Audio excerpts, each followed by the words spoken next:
Welcome back, Alicia. Well, thanks for inviting me back, Wallace. I'm delighted to be here again. And did you have any thoughts from last week's conversation? I really did. You gave me a lot to mull over. But what I was wondering was you alluded to the spiritual path when you were discussing what it is to be a spiritual teacher. You made mention of the spiritual path.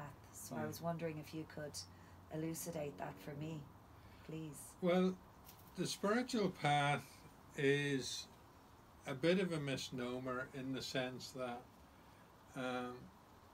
it's not a path in the traditional sense like an educational curriculum, A, B, C, D. Like I was going to say A to Z. It's not like that. No, it's, if I talk about my own path and then maybe talk more generally at the end, my own path is a string of resources that is sectioned off into introductory resources, resources that prepare you for a spiritual awakening, resources about that can help you during an actual spiritual awakening itself, and then resources post-awakening, and then the final resources that prepare you for enlightenment itself. So could I ask you then, a spiritual awakening, yes, is that, from our conversation last week, is that what you mean when you say we find our authentic self? Is that a spiritual awakening? So awaken to the soul within, or to the self within, I should say. Exactly, Alicia, yeah. So how it works is, we alluded to the fact that most people live their lives from their conditioning and their mindset and the set of beliefs. That's in an earlier video on what is a spiritual teacher. So once you have a spiritual awakening, you awaken to your true and authentic self. At that moment in time, your intuitive self unites with your authentic self? Well, your authentic self is your intuitive self? Your authentic self is your intuitive self. You see, you have an ego. Okay. And most people, that's what your beliefs go to make up. They form your ego. Okay. With all its conditionings and beliefs. So what happens in a spiritual awakening is your ego takes a back seat. So instead of your ego running your life, and you have all these thoughts, because most people have their, I call it the chatterbox going on in your head, right? Hamster on a wheel. Yeah, and that's running your life, and it's deciding what you do, and it's making you think in certain ways and so on.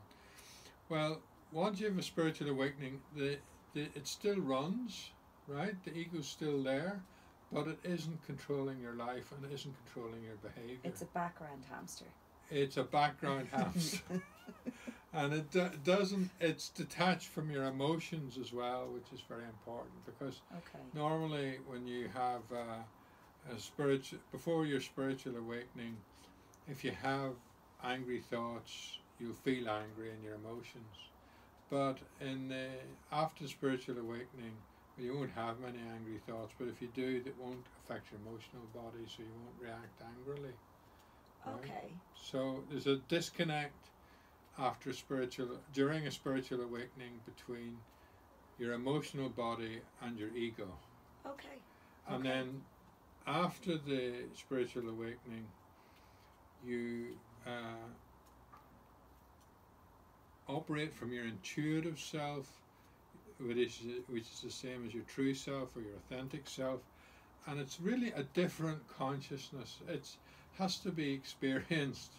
But if I was to explain it in simple terms, it's really like you on your best day. Okay. Right? Okay. All the time. I understand. And that sounds like something I would really, really like. Yeah. Can you explain to me, just when we're talking about the ego, you said that the ego is made up of all of these constructs and kind of concepts from living. So is it like nature versus nurture? So it's not our nature, it's how we're nurtured. The ego is how we're nurtured. Yeah. The ego is how we're nurtured, yeah. It's not your nature, no. It's not your nature. So you want to skim off the nurture and keep the nature. That's the spiritual path. That's enlightenment. I've never been asked that question before. Enlightenment's another thing altogether, actually. But yes, you come into your true and authentic self, but you need the ego, you need the nurture, you need the ego in order to get to a point where you can let it go. It's a bit like fishing. You need to catch the fish on the fish hook and bring it ashore to take the fish hook out.